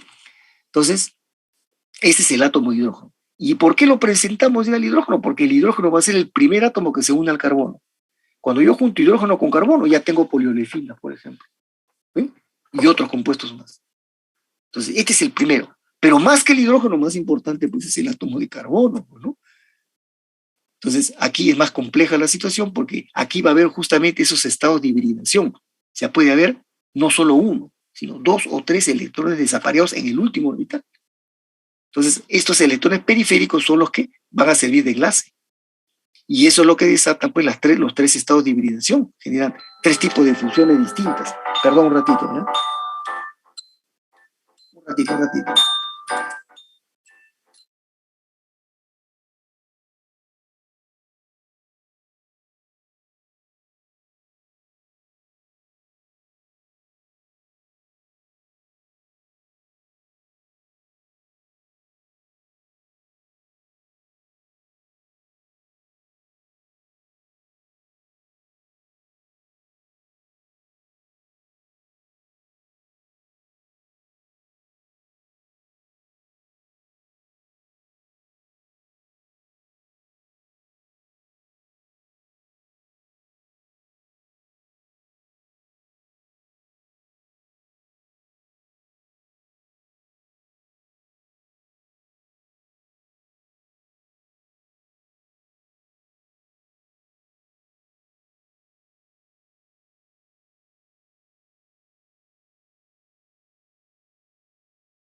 Ya, listo. Disculpen, voy a volver a proyectar es que me llamaron de la facultad y el departamento de ingeniería química. Ya. Entonces volvemos a lo que estábamos, ¿no? Ya. El enlace covalente es que en el carbono hay las 3 estados de hibridación, producto de que puede haber 1, 2 o 3 electrones que son los que se van a enlazar y van a generar esas fusiones de orbitales, ¿no? Son lo que conocemos comúnmente, pues, ¿no? El enlace simple, doble y triple. Pero esos estados de hibridaciones no son iguales, pues, ¿no? Entonces generan geometrías distintas. Así como dijimos que en el hidrógeno es una geometría esférica, ¿no? En el carbono va cambiando según si ese enlace es simple, doble o triple. Pero eso es entre ellos, entre carbono, pero el carbono se enlaza con otros átomos, como el hidrógeno y otros más. Entonces, el tema del concepto del enlace pues se va extendiendo, como ustedes recordarán de la química, ¿no? Bueno, miren, lo ideal es esto. Esta es la idea resumen ya sobre el enlace covalente, ¿no? Según cómo haya la hibridación de los átomos, los diferentes átomos, ya hablamos en general, miren, ¿eh?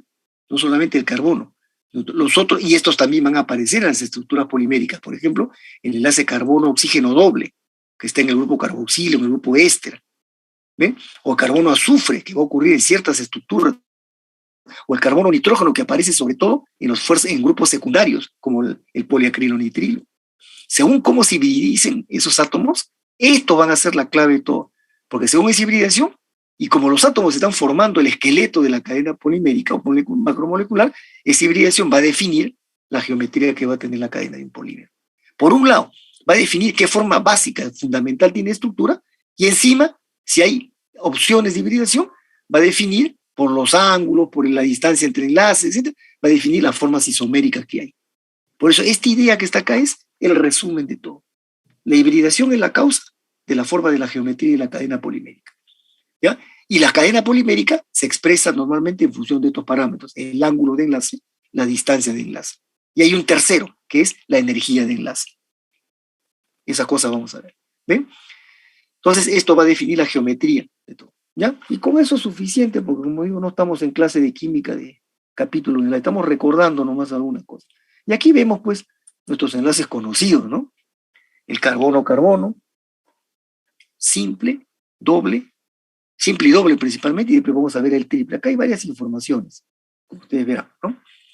Entonces, miren, en el caso del átomo de carbono, cuando está así, unido al hidrógeno, como en el metano, por ejemplo, ¿no?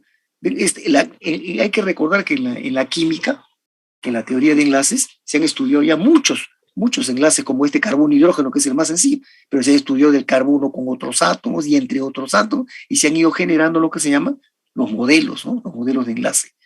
Entonces, así como hay estas figuras para estos casos, hay infinidad de modelos para muchísimos tipos de enlaces. En el caso del metano, se dice que esta nube tiene forma de pirámide, de un tetraedro, donde el carbono está en el centro de gravedad y los hidrógenos están en los vértices del tetraedro. ¿Ya? Así es para verlo simple, pero espacialmente es esta forma. ¿Ven? Entonces, por ejemplo, ese es solo del metano, ¿no? Imagínense para la cantidad de compuestos químicos que hay. Y la química no ha terminado todavía de definir estos modelos de enlace para muchos compuestos todavía, ¿ya? Además, se siguen sintetizando nuevos compuestos. Entonces, la tarea es de nunca acabar ahí. Ese es el tema de la química. Cuando tenemos el enlace carbono-carbono, ¿ven? Es un solo electrón con otro solo electrón, y forman su orbital, que se llama el orbital o hibridación sp cuadrado, contra otra sp cuadrado, y forman el enlace carbono-carbono simple. ¿Ven? En el enlace doble es otra forma. Esta es hibridación que se llama, este tenía una hibridación sp cuadrado porque ya está comprometido un hidrógeno, pero cuando está solito el carbono, se dice sp cubo. Ya reaccionó con un hidrógeno, ya es sp cuadrado. Y también entre carbonos va a ser sp cuadrado. Pero en los estados de hibridación del carbono solo hay el sp cubo, el sp cuadrado y el sp, que eso lo podemos ver más acá. ¿Ven? ¿Se dan cuenta? Eso se va a dar con un enlace simple. Inicialmente fue la hibridación sp cubo, pero cuando ya está conformado el enlace simple, es como se ve en la figura acá. Ya lo denominan una interacción entre dos hibridaciones sp cuadrado. Antes que reaccione era sp cubo, pero una vez formado es sp cuadrado. ¿Ven? Y así, ¿no? Cosas que vienen ya de antes, ¿no? Vemos directamente esto, ¿ya? Ahí está el enlace simple, doble y triple.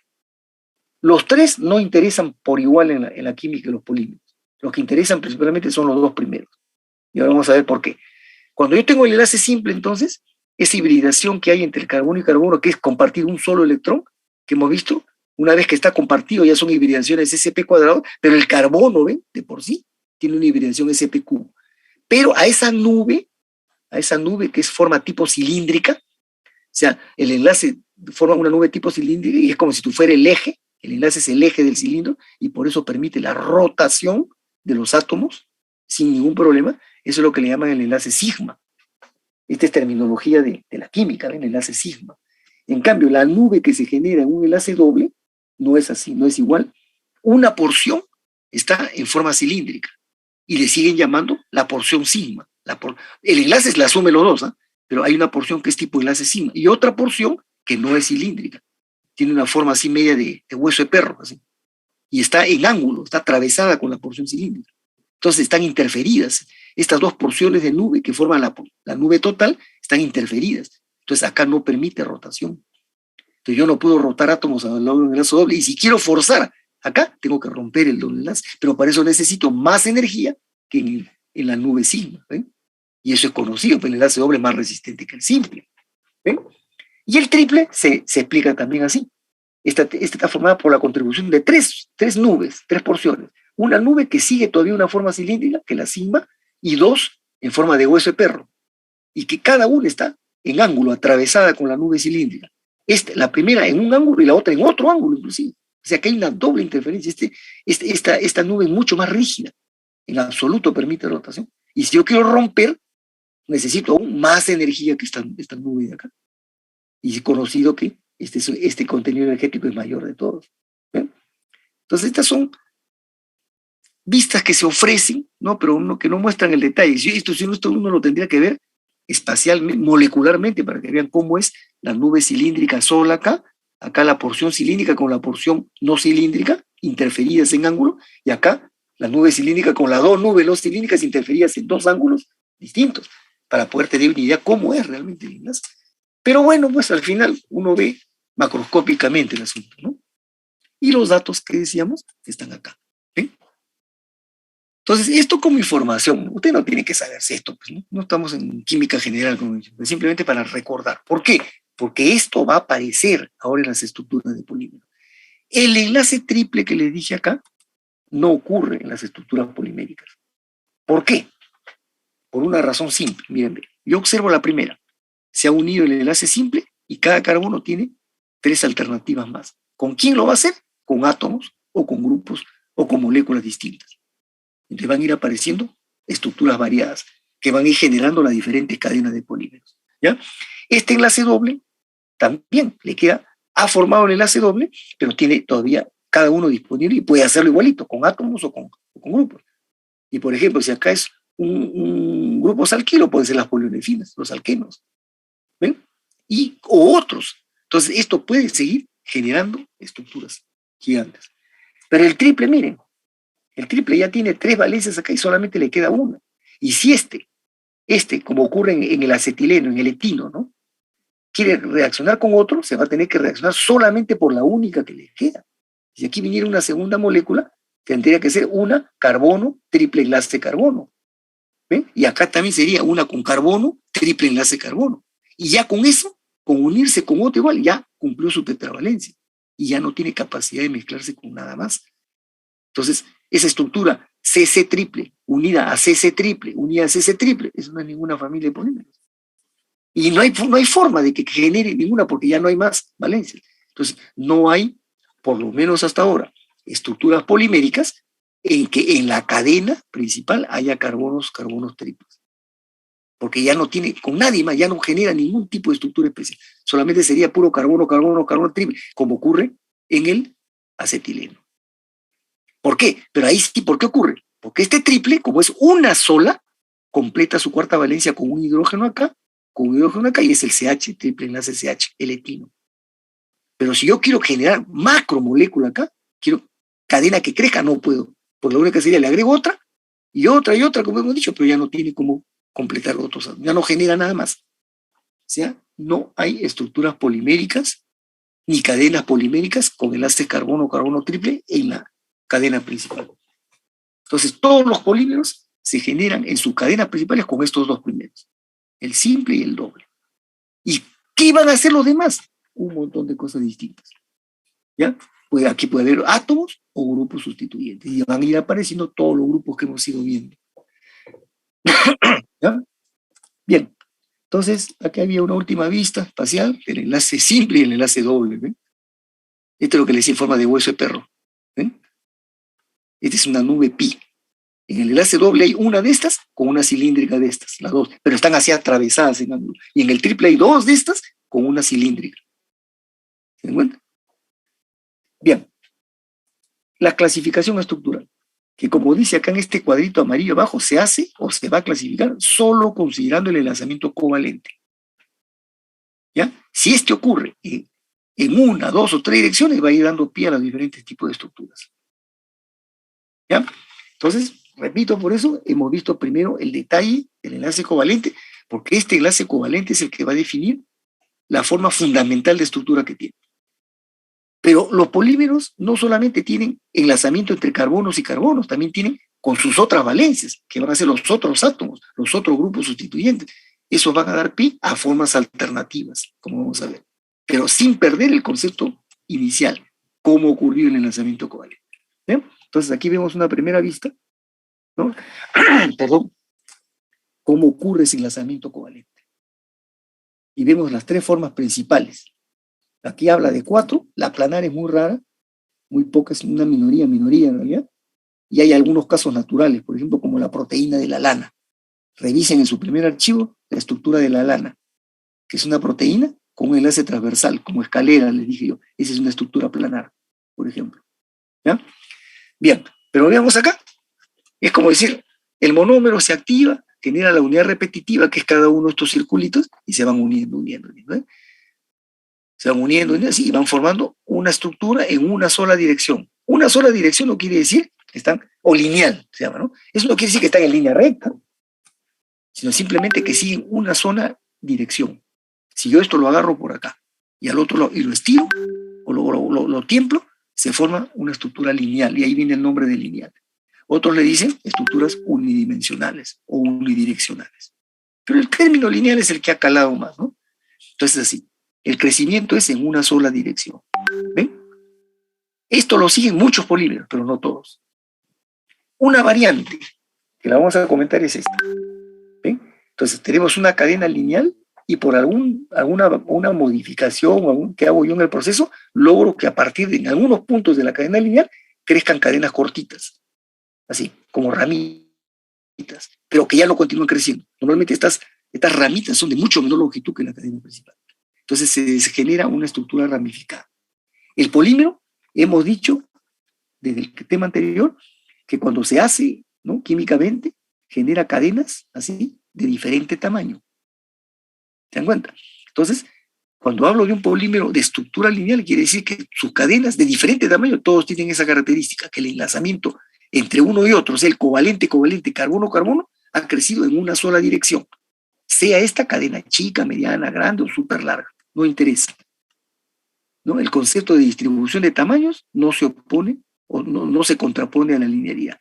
Un polímero lineal va a tener distribución de tamaño de cadena, pero todos van a ser así, con el crecimiento covalente en una dirección. El polímero de estructura ramificada va a ser un polímero que tiene diferentes tamaños de cadenas lineales, pero esas cadenas de diferente tamaño van a tener estas ramitas. Así. Y esta ramita, a su vez, puede subdividirse en una más chiquita, le puede salir una subrama acá, a esta también acá, le puede salir una subrama. Entonces, la ramificación puede ir aumentando y se va a hablar de porcentaje de ramificación. Se va a hablar de polímeros de cadenas poco ramificadas, medianamente ramificadas o muy ramificadas. ¿Cómo se hace eso? Esa es la tecnología en la síntesis. Por razones químicas, termodinámicas y cinéticas, muchos polímeros teóricamente de estructura lineal generan, aunque sea muy poco porcentaje, generan ramas. ¿Ya? Por cuestiones, sobre todo termodinámicas. ¿Ya? Los que son así estrictamente 100% lineales, puros, son muy pocos. Lo común es que la gran mayoría de los lineales tengan un poquitito de ramas, pero mínimo. Pero a eso lo llaman lineal. Pero un ramificado es cuando ya estas aparecen en una cierta cantidad, o sobre todo si son provocadas.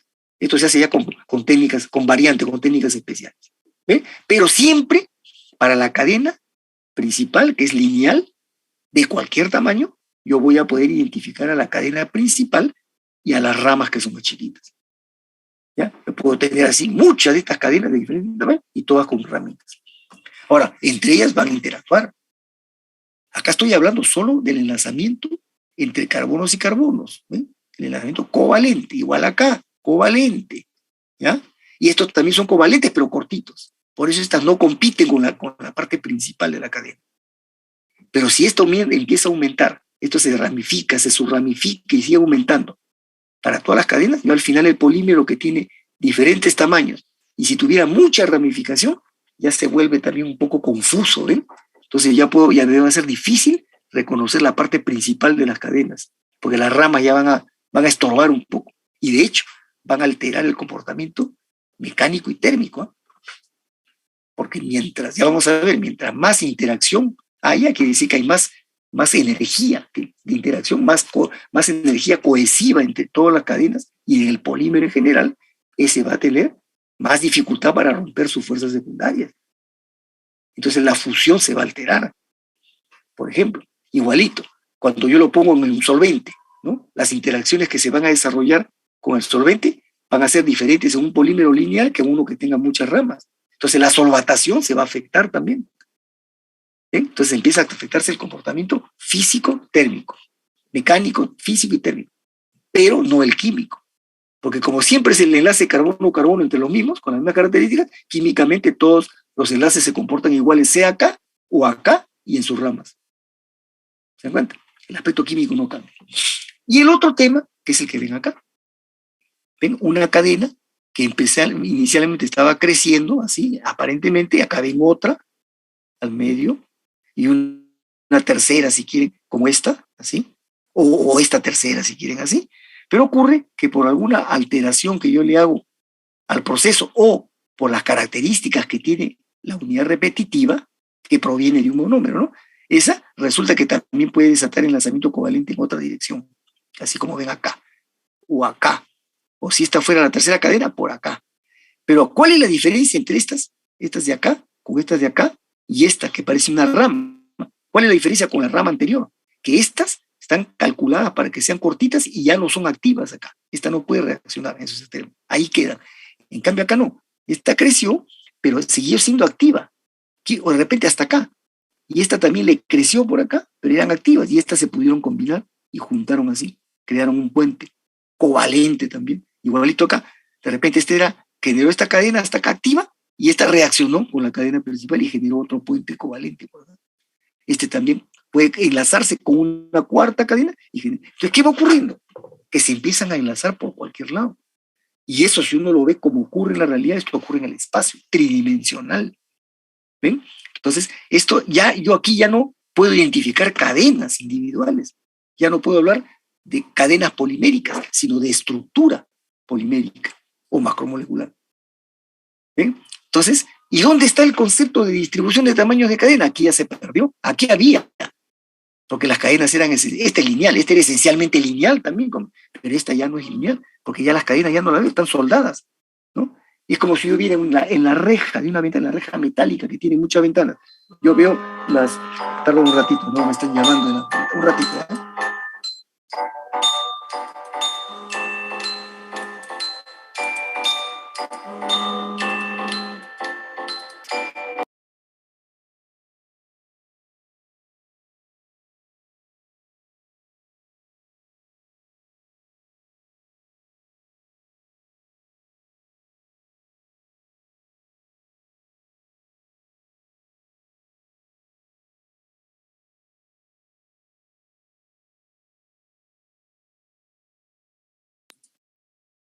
Ya, felizmente fue rápido ya. Listo. Entonces, decíamos, la diferencia es clara, ¿no? Aquí yo voy a identificar las cadenas individuales, solas o con ramas cortas, pero aquí ya no, que sean soldados, como decían, una reja, ¿no?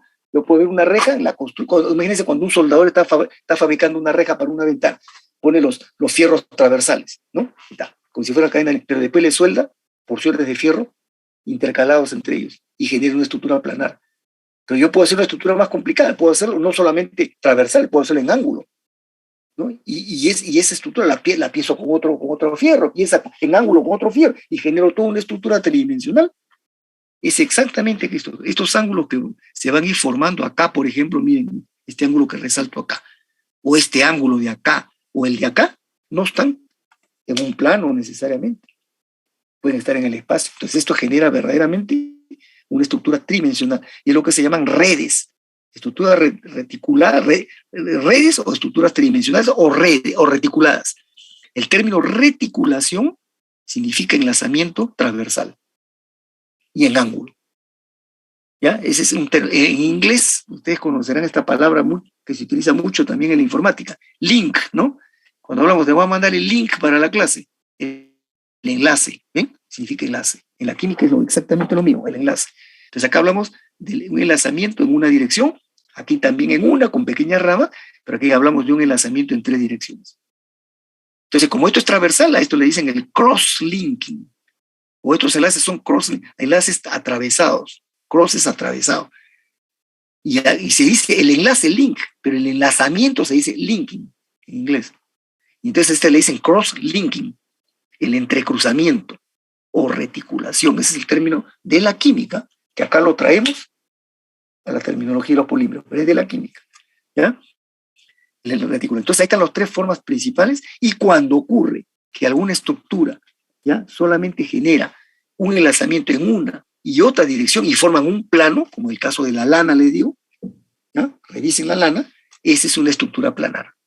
Ya no la pongo porque poniendo la lineal con la reticulada se entiende fácilmente la planar. Entonces estos son los 3 o los 4, ya si quieren, tipos de estructuras principales consecuencia del enlazamiento covalente. ¿Ya? Acá vemos nuevamente las vistas, ¿no? Lo mismo, lineal, ¿ve? Puede estar no en línea recta, puede estar siguiendo curvas, ¿no? La ramificada, esta es una red, una planar, ahí está, ¿ven? Pues esto forma como un plano, y esta es una reticulada tridimensional. ¿Se dan cuenta? ¿Ya? Ahora, repito, lineal no significa línea recta, sino que sigue una dirección. Ahora, los átomos que están acá, no solamente el carbono-carbono, acá hay átomos o grupos sustituyentes. Estos interactúan. ¿Con quién? Con los átomos o grupos sustituyentes de otras cadenas, porque el polímero no tiene una. El polímero lineal no es una macrocadena, son miles de cadenas de diferentes tamaños. Entonces, cada cadena tiene sus átomos y grupos. Entonces, interactúan, se atraen, se repulsan, y vienen las diferentes fuerzas de interacción. ¿Ven? Entonces, eso genera que esto no esté en línea recta, que haya atracciones, repulsiones, movimiento vibratorio molecular, y por eso es que nunca están en línea recta. Están así moviéndose, contornándose. Era como les comentaba esa anécdota la vez pasada, cuando a Staudinger, ese famoso químico que definió el término molécula, le preguntaron cómo era el polímero. Imagínense, dijo, el polímero es como un plato de tallarines, después que lo cocinan. Ahí van a encontrar fideo grande, fideo chico, fideo... Entonces un químico, por fastidiarlo, porque siempre lo fastidiaban, sabían que era fosforito, a ver, ¿no? Así temperamental, le digo, pero eso no es así, pues, porque en la química hay fuerzas de atracción y repulsión, y los movimientos vibran, los átomos vibran, se mueven. Y entonces Staudinger le dijo, sí, tiene usted razón. Entonces imagínense, ya olvídese del plato de tallarín, le digo, vaya a una chácara, acá había un hueco donde hay un nido, encuentra un nido de gusanos, digo así, y con una pala saca una cantidad de gusanos. ¿Qué es lo que va a haber? Gusanos grandes, chicos, medianos, que se están moviendo, enrollándose unos alrededor de otros, están girando con todo. Esos son los polímeros, digo así. Porque las cadenas no están en línea recta, se rotan, se contorsionan. ¿Por qué? Producto del movimiento vibratorio, de las atracciones, de las repulsiones, todo. Exactamente. Hay todo un movimiento que se llama molecular acá.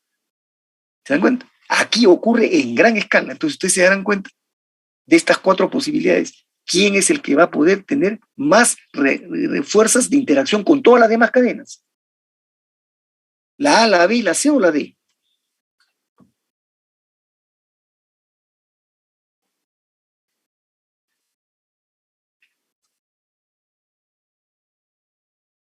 Cuando hablo de un polímero, tiene muchas cadenas. Lineal, por ejemplo, tiene muchas cadenas de diferentes tamaños de este tipo. Un ramificado tiene muchas cadenas así también lineales con ramas, pero de diferentes tamaños. Muchas. ¿Se dan cuenta? Entonces, el ramificado, por las ramas, va a tener, porque acá solamente interactúan esta cadena con otras cadenas, pero este puede interaccionar entre cadena con cadena, pero pueden interaccionar rama con rama o rama con cadena. Hay más variedades de interacción. Aquí Si bien ya están soldadas formando un plano, pero entre los átomos que hay alrededor de los carbonos pueden estar interaccionando con partes de esta de acá o entre ellas así, depende de la distancia ya, pues. ¿Ven? Los efectos estéricos, todo. Pero va a haber cantidad, y aquí mucho más. Porque todos los circulitos blancos que ven son átomos de carbono, que tienen a su vez otros átomos. ¿Ven? Entonces, las fuerzas de interacción acá son altísimas. Entonces, en una estructura de estas tridimensional reticulada, las fuerzas de interacción son las más altas, en mayor cantidad que en cualquiera de las otras. Entonces, cuando yo quiero aplicar la fusión acá, yo aplico fusión en un polímero lineal, rompo las fuerzas secundarias, ¿eh? Que son las que ligaban, interactuaban entre cadenas y cadenas, las rompo, pero la cadena no le pasa nada, se suelta la cadena, se mueve más, esa es la fusión. Aquí también, aquí me va a costar más porque tengo que vencer la fuerza de atracción entre cadenas y entre ramas, pues la fusión va a costar un poco más acá. ¿Se dan cuenta? Aquí, por ejemplo, yo empiezo a aplicar calor, voy a romper las fuerzas entre carbonos y carbono, pero no estoy rompiendo las cadenas principales. Resiste más todavía. Ya tengo que aplicar alguna fuerza mayor para romper acá, para que se rompa la estructura planar. Y aquí peor, yo aplico calor, ¿no? Ya aquí diría que rompo eso y puedo provocar, al romper las fuerzas secundarias sin tocar las cadenas, voy a provocar deformaciones, pero no fusión. Si lograse ya romper esto, ya no va a haber ni siquiera fusión, ya va a haber degradación directa porque ya he roto cadenas.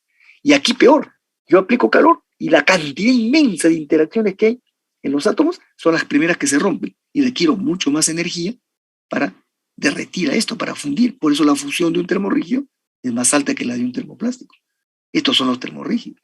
Y si yo sigo aplicando calor, resiste más, porque como es una estructura interpenetrada en todas las direcciones, tiene una solidez, mucho enlace covalente.